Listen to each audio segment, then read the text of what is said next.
Bonjour à tous et à toutes à nouveau. Cet après-midi, on va avoir l'occasion de parler plus spécifiquement des lettres haïtiennes, de la littérature haïtienne, aussi bien celle qui s'écrit et se publie en Haïti, et aussi celle qui s'écrit et se publie à l'étranger. J'ai trois intervenantes avec moi. Stéphane Martelly qui se trouve au milieu, à l'extrême gauche, on a Darline Alexis, et puis à côté de moi, Myriam Chancy.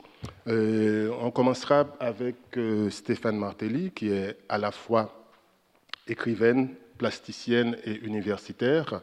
Elle a commencé ses études à l'université Quisqueya à Port-au-Prince avant de les poursuivre au Canada, à Montréal notamment, où elle a obtenu une thèse en recherche-création, matière qu'elle enseigne aujourd'hui en tant que professeure au département de théâtre de l'université Concordia, donc à Montréal.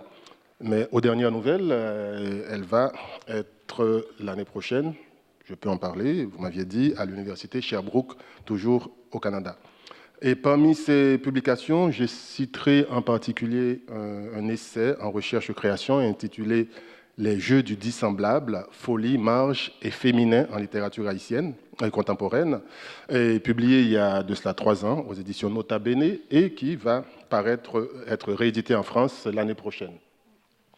Et aussi des recueils de poèmes, dont Inventaire, publié aux éditions Triptyque en 1916, et puis 2 fables, La maman qui s'absentait et L'enfant gazelle. Et elle est surtout aussi autrice, je n'aime pas ce mot, je préfère auteureux, mais bon, il faut dire autrice.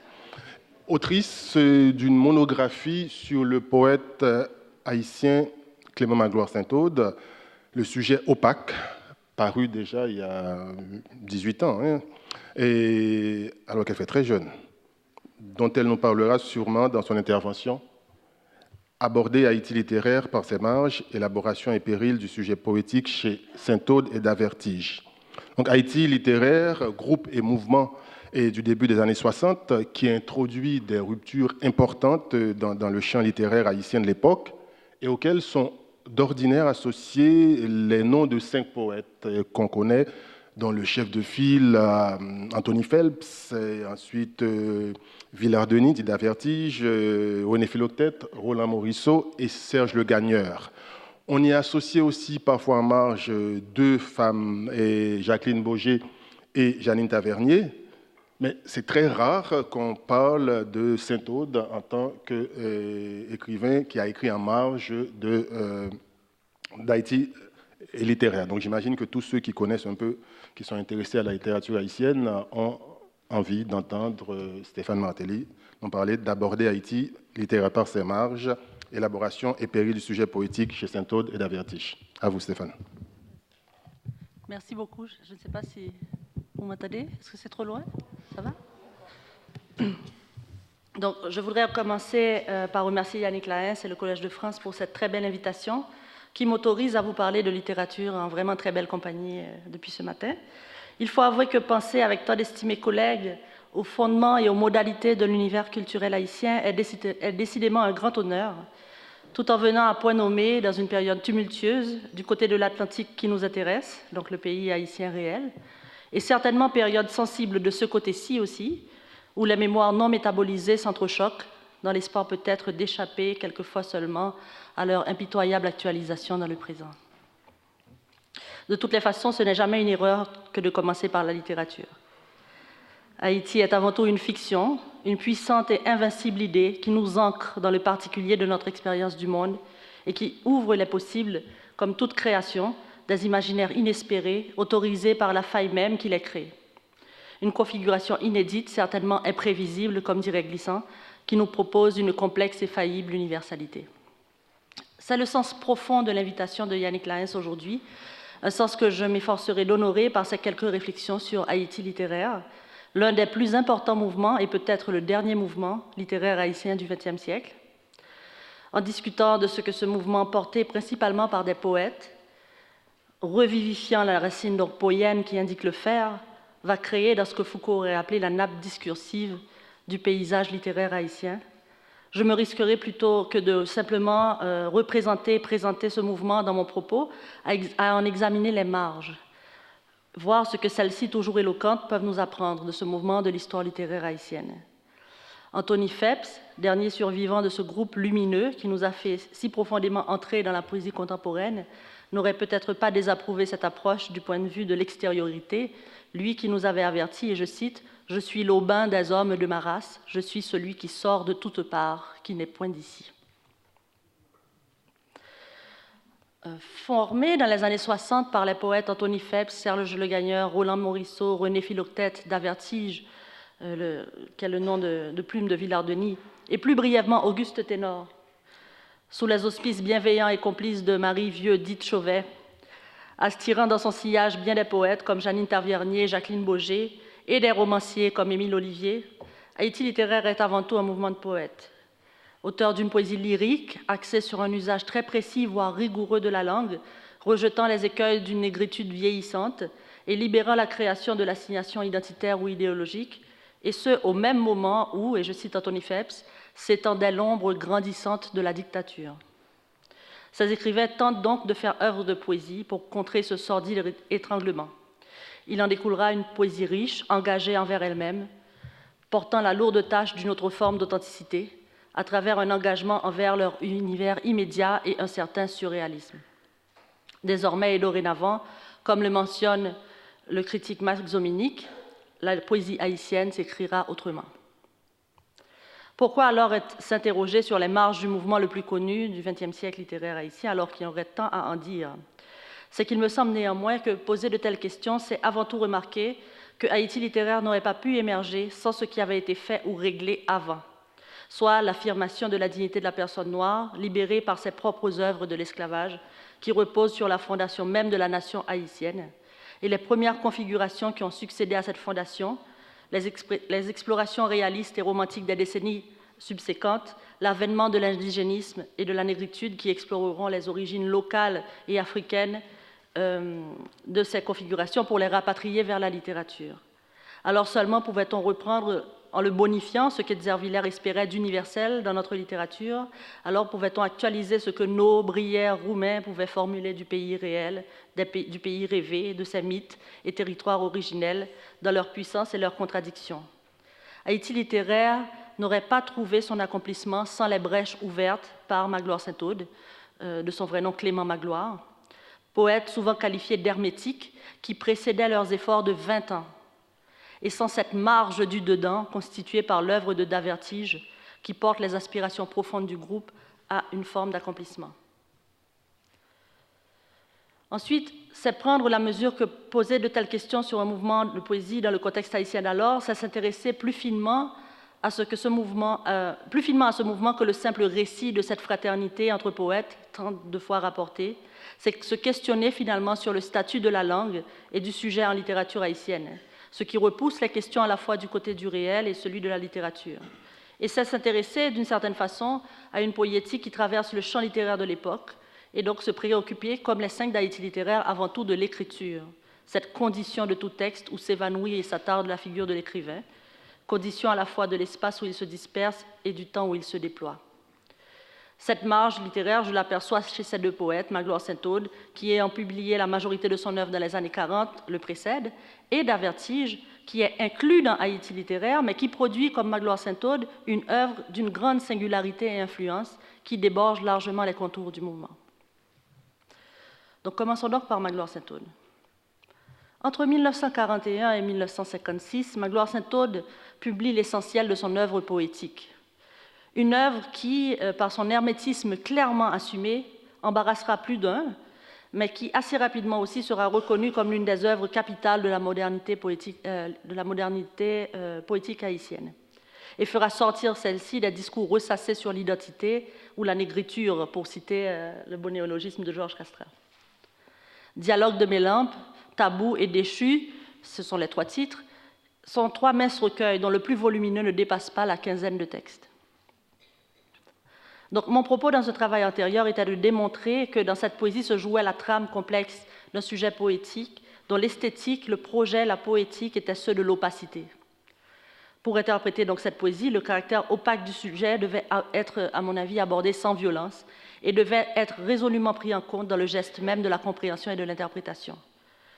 Ainsi, selon le paradigme glissantien du cas au monde, dont comme ses courts poèmes, la seule et saisissante évidence est la beauté, j'appréhendais la poésie saint-audienne dans son opacité même, à travers la trame complexe du sujet poétique et de sa diverses figurations. Il me semblait que dans la poésie saint-audienne, il y avait un sujet qui partait en quête de lui-même, qui tentait de s'élaborer à travers trois figures, subjectivité, espace, altérité, qui tout à la fois lui donnaient une présence au monde et l'interrogeaient fortement, l'articulant et le défaisant dans le même moment ambigu de son énonciation. La figure, donc, c'était ce mode de représentation complexe du sujet qui, en tant que principe organisateur du poème, devenait précisément l'occasion de l'opacité, une figure pour créer de l'opacité. Une traversée poétique singulière et dense, caractérisée par une conscience aiguë du travail sur la langue et qui, par ailleurs, semblait, au-delà de toute glose, qui semblait se suffire donc parfaitement à elle-même.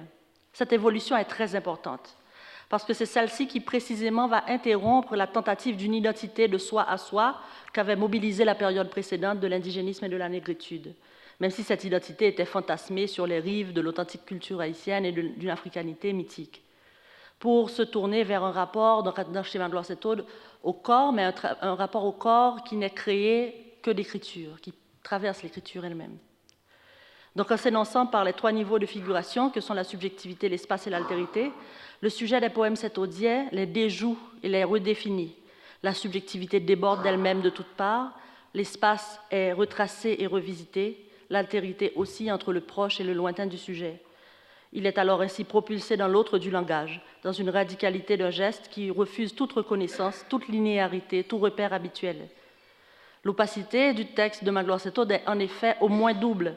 Elle est dans la capacité du sujet à se tramer dans le texte comme un sujet de langage avant tout, qui par là même n'est pas défini une fois pour toutes, et dont l'identité, la parole comme la lecture ne peuvent être qu'une traversée, un défi, un perpétuel questionnement. Elle se définit dans cette densité de la langue, qui n'est plus donc une langue instrumentale, une langue de communication, mais qui, dans son épaisseur, dans sa résistance imposée, délibérée, qu'elle impose au regard, devient elle-même démiurge et dynamique, un objet de contemplation et une aventure. Elle n'est pas le reflet d'une réalité identitaire sclérosée, pas plus qu'elle n'est le transparent support d'un objet qui lui serait extérieur. Elle est elle-même un acte de création, une réalité inédite. Et pour citer Junot, donc l'artiste à ce moment ne représente pas le monde, il l'articule, il le refait, il le construit de nouveau. Donc l'opacité ne va pas se limiter à cette non-transparence de la langue, mais vraiment s'affirmer comme un hermétisme assumé, comme un désir profond du texte et du sujet qui veut manifester une sorte de densité irréductible qui ne se laisse pas apprivoiser ou affadir par des lectures qui veulent le ramener à la transparence, le décoder ou le traduire. Il y a certes un incommunicable profond à toute culture, comme le pensait déjà Glissant. Celle de Magloire Saint-Aude, dans sa poésie, nous place avec une grande audace au cœur même de ce mystère qu'est le sujet et nous propose, au péril de sa propre disparition et du silence, l'irréductible défi de son parcours. Et chacun de ces parcours figuratifs constitue à la fin une sorte de tracé qui nous permet de naviguer à l'intérieur des poèmes, tout en nous opposant toujours une résistance qui ne nous permet pas complètement de les traverser. Donc le corps du sujet devient ainsi un corps textuel, une présence-absence dans le sens où son évocation elle-même apparaît comme une stratégie pour évoquer sa densité et son anéantissement. Ce n'est pas le double du sujet auteur, c'est le résultat de cet stratagème figuratif. Le corps devient alors le corps du sujet opaque, un corps opaque, et au-delà de ces paradoxes, avec toute l'audace que ça suppose, un corps sujet. C'est celui que nous attendons, par exemple, dans le poème suivant, Poison, tiré du recueil Dialogue de mes lampes. Et je vais lire le poème, il n'est pas très long. Pour mon dos gauche, espacé dans la terre, à mes pas, sous mes pas, au souffle des touches, les limites au relief, hors des limites, l'ombre pour mon ombre, mon dos, hors d'haleine, dans la soie, dans la baie de la mort, mes cils retombés, retouchés sur l'eau, le repos, en losange, comme un Christ fêlé. Donc, emmuré dans une face hostie, c'est un sujet qui permet quelque chose de tout à fait nouveau, tant dans le rapport à la langue, dans le rapport au sujet, qui, sans triomphalisme, va créer quelque chose qui est de l'ordre d'une éthique de la création, pour qu'en fait la chose littéraire, à travers même cette matière opaque, puisse ouvrir le sujet à d'autres vulnérabilités, mais aussi d'autres potentialités signifiantes, libérant ainsi en quelque sorte les capacités de la langue poétique. Mais plus encore, c'est un sujet aussi qui va donner une épaisseur et une inconsistance à la figuration du sujet, une impermanence. Et dans son inachèvement, dans sa déréliction, le corps, comme le sujet est appelé par le néant dans la poésie de Magloire Saint-Aude, il est absence et présence, désir et refus, et en jouer jusqu'au bout, les jeux de sa terrible singularité. On peut rapprocher, c'est un peu nouveau, mais pour moi c'est intéressant de rapprocher cette œuvre de celle de Davertige, parce que d'une certaine manière, vaillamment, elle porte, cette œuvre, elle aussi, les marques d'une telle singularité. Davertige, en effet, contrairement aux autres poètes d'Haïti littéraire, est l'auteur d'une œuvre unique. C'est la seule œuvre qu'il écrira toute sa vie. Cette œuvre s'intitule Idem. C'est un éternel premier recueil, plusieurs fois remanié, réédité, avec des coupures ou des ajouts, mais qu'aucune œuvre postérieure ne viendra clore ou arracher à sa première place. C'est une poésie, et je cite Davertige, passablement contraire ou passablement intérimaire. Elle tient toute entière dans un texte unique qui est à la fois récit de jeunesse et d'immaturité, une œuvre qui ne connaîtra ni rudiment, ni dépassement, ni achèvement en dehors des limites de la vie de son auteur. Donc c'est très intéressant, le caractère exceptionnel de ce recueil, qui va être renforcé aussi par la réflexion critique de ce livre, la vie elle-même de l'écrivain qui est marquée d'errance et de bohème. Tout ceci viendra alimenter ce que Davertige lui-même avait prémonitoirement appelé la légende de Villard-Denis. Donc une œuvre amplement reconnue mais peu étudiée, si on accepte les mêmes poèmes qui sont toujours cités, un écrivain réputé dont la plupart ignoraient jusqu'à la voix, un parcours singulier fait d'honneur et de solitude, une grande reconnaissance et un total anonymat de la voyance et de l'illumination. Donc un texte, finalement, qu'on pourrait dire tant par sa matière que par sa réception critique, abondamment singulier, qui fait sa marque dans le champ littéraire contemporain sans renoncer à sa marginalité. Dans Haïti littéraire, Davertige, c'est avant tout l'auteur des vers inoubliables de textes très connus comme Oma Barigor, Les cannibales modernes, La légende de Villard-Denis. Tous des textes qui, contredisant la mémoire, trop stable, vont créer autre chose, un autre espace, en l'opposant au souvenir, qui vont poursuivre ardemment la dislocation du sujet entamée par Magloire Saint-Aude, interrogeant la métaphore et la métonymie comme pour mieux complexifier les postures et les attentes du sujet, pour nous ouvrir finalement sur autre chose, un imaginaire éclatant certes, mais surtout des postures de plus en plus complexes d'énonciation, caractérisées notamment par une labilité de l'espace et du temps, principalement sous le mode de l'ellipse, de la discontinuité, et pour citer Davertige, un corps spacieux plus vaste que la mémoire. Donc, tout ceci est dévoilé par de multiples logiques d'émargination que j'ai par ailleurs analysées. La poésie de Davertige va donner un espace à la marge qui sans cesse se diversifie et se métamorphose dans ses fonctions comme dans ses objets à travers les mouvements du sujet. Ouvrageant de son inlassable processus de différenciation la structure même du texte et du sujet par lui inventé, elle s'installe au cœur du poème comme une profonde interrogation, comme une inquiétude peut-être. Donc les tours et détours de la marge accompagnent en effet de manière nervurée la quête identitaire qui est plus évidente dans la poésie de Davertige. C'est une quête en cercle, une quête subjective, toujours recommencée, qui nourrit le texte pour tenter d'écrire la légende de Villard-Denis, anthropologie et déchéance. Finalement, une fiction du sujet qui se construit indécise entre les figures de la gloire et de l'ignominie et qui progresse comme en spirale, c'est-à-dire en se répétant et en se complexifiant à chaque tour. Une telle invention de soi est toujours mise en péril par la nature fluctuante de la marginalité, et c'est précisément en cela que réside le caractère rhétorique de la démarche poétique de Davertige. À chaque fois que le sujet poétique se constitue, on assiste à une importante remise en question de la structuration du texte et de ses procédés. Ceci peut très bien expliquer, à l'intérieur du même recueil, la très grande variété des poèmes de Idem, tout particulièrement dans sa dernière incarnation, dans sa dernière réédition, qui a changé le titre pour celui d'Anthologie secrète. Dans cette écriture qui s'émeut de toute la discordance, on passe de l'improviste, comme à l'improviste, du poème en vers libre au poème en prose, du texte long au texte court, de poèmes aux formes régulières au texte éclaté, des versets au souffle large, jusqu'au langage assuré, presque graphique des derniers poèmes. Chaque poème est donc en lui seul un périple toujours recommencé, une route de folie, pour citer Davertige, où le sujet poétique, à chaque fois, refait son univers, refait son langage et négocie la place et la temporalité de son jeu. Non seulement il diversifie son énonciation dans une pluralité d'espaces et de temps paradoxaux, mais il la colore aussi diversement selon différentes tonalités au fil des poèmes. Au début d'Anthologie secrète, le sujet poétique est construit comme un sujet amoureux, démiurge, convaincu de la toute-puissance de son geste créatif.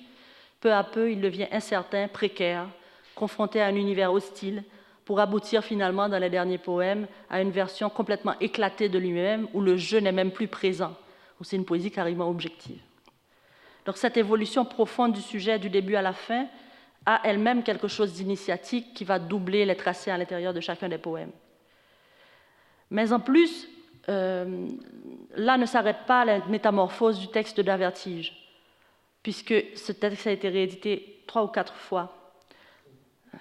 Il a été étalé sur plus de 40 années et 3 pays.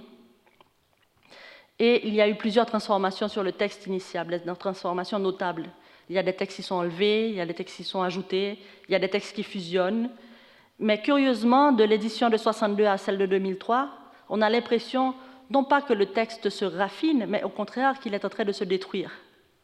On a l'impression que les versions sont de plus en plus éclatées, sont de plus en plus... expriment en tout cas une sorte de désaccord de plus en plus grand. Et donc il y a une véritable reconceptualisation de ce texte au fur et à mesure que ces éditions se succèdent.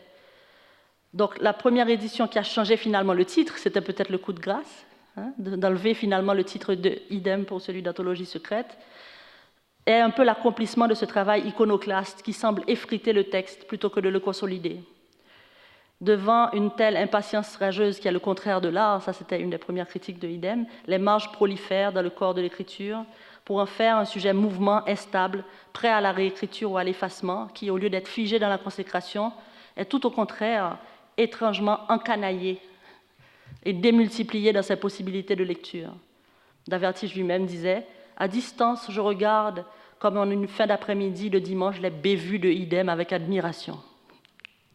Comme j'eus contemplé 4 siècles, par-delà une fantaisie insuffisante de l'intrigue, plus faible ou plus opulente que celle qui se fut montrée. » Donc cette poésie devient finalement capacité infinie de marginalisation.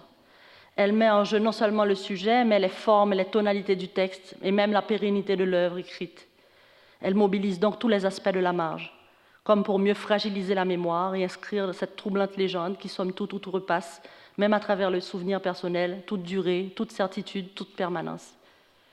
En ce sens, le travail de la marge d'Avertige excède même celui du souvenir, qui était finalement la seule trace qui restait dans les poèmes du passé. Et dans cette inquiétude d'un sujet sans permanence, d'un texte sans permanence aussi, se situe tout le travail d'émargination de la mémoire, dans cette multiplication des paysages et de cette divagation, qui est quand même capable d'instituer une légende personnelle qui l'arrache au temps et qui le fait rentrer dans l'éternité. Elle complexifie alors la marge, le rapport au passé, et installe au cœur de telles représentations son processus d'ouverture, de subversion et de remplacement des valeurs. Et le plus éloquent exemple, c'est peut-être ce poème très célèbre de Pétionville en blanc et noir, comme si un instantané, inspiré par un épisode très précis de la vie de l'auteur, serait en fait un étrange cliché qui aurait saisi quelque chose du passé, mais en l'inversant, en le subvertissant pour créer quelque chose de nouveau, devenant finalement blanc et noir, un négatif, une grande illusion d'œuvre qui ne laisse pas que l'écriture aboutisse jamais, ne se repose jamais, proposant encore une fois, comme pour Black Gloire Saint-Aude, mais compliquant par des tractations très douloureuses de la marge, ce sur quoi l'opacité semblait trancher plus décidément. Une véritable expérience du sujet qui propose à la fois un exaltant voyage dans la littérature et c'est possible, qui ne pose les exigences éthiques de sa démarche que du point de vue de l'écriture elle-même et de la création. Et j'arrive enfin à la dernière partie de ma présentation, que j'ai intitulée du titre d'un poème d'Anthony Phelps. « Ô mon pays, si triste est la saison qu'il est venu le temps de se parler par signes. » Je termine ce parcours en revenant donc à celui par lequel d'habitude on commence quand il s'agit de discuter d'Haïti littéraire. Je voulais auparavant tisser un peu ces liens, ces filiations larvées et pas toujours aperçues entre 2 grands poètes qui instaurent une rupture importante dans l'histoire de la littérature haïtienne et qui, selon moi, ouvrent la voie à l'Haïti littéraire des poèmes au grand souffle d'Anthony Phelps ou de René Philoctète, à la voix plus discrète de Roland Morisseau et les élaborations précises de Serge Le Gailleur. Ce que ces mouvements de refus entre opacité et marge, d'absentement, d'élaboration légendaire et ruinée permettent et révèlent, c'est l'échapper finalement au discours fascisant de la dictature de Duvalier, qui occupait alors tous les espaces. C'est face à la saturation du signe effectuée par l'ordre totalitaire, ouvrir les possibilités infinies profondément subversives de la poésie. Alors que l'on pourrait croire que la dictature correspond strictement au règne de la censure, entendu comme une sorte de silence absolu où plus rien ne parle, on aperçoit au contraire que dans la dictature, les signes sont partout, ils sont débordants, ils sont contradictoires, mais qu'ils sont immaîtrisables et qu'ils sont sans appel. Car les signes sont tous sous l'emprise du dictateur qui les épuise ou qui les remplit d'une signification unique qu'il est toujours le seul à maîtriser. S'il ne reste plus que le langage des yeux, la densité de la nuit, c'est qu'en effet est venu le temps de se parler par signes. Comme si, ne renvoyant plus à des significations reconnaissables et communes, les signes étaient devenus des objets pleins et muets que l'on pourrait surprendre ou manipuler. Résidents de cet ordre totalitaire, nous sommes soudain hantés par des signes devenus incertains. Nous sommes habités par toutes les traces que nulle main n'a esquissées, par toutes les significations en suspens qui n'ont désormais plus de bouche pour parler. Et le moindre signe, indécis sans indice, s'épaissit de la parole absente, une parole de cannibale moderne, désubjectivée, faite comme un membre fantôme d'incomplète réminiscence, de savoir devenu parcellaire ou caduque. La terreur tente peu à peu de s'imposer comme seule culture dominante. Imprononçable, elle devient néanmoins le seul savoir partagé. Cependant, quelquefois, au détour d'un poème, la vie peut se réinventer, peut être créée pour toi en prenant la mer dans mes bras et les paysages autour de ma tête. Le sujet peut opposer son refus de la mise à nu de l'ordre totalitaire et évoquer un autre régime, celui de l'opacité souveraine de sujet, capable de retracer l'espace et de reconfigurer le temps. Des sujets mobiles et porteurs face aux signes saturés qui peuvent échapper au discours totalitaire par la voie improbable de la poésie, une parole instable et faillie, mais puissante, car seule apte à refonder des subjectivités atteintes, seule capable de remettre le sujet en mouvement et d'inventer de potentielles spatialités providentielles, seule autorisée à revivifier finalement le désir. Merci.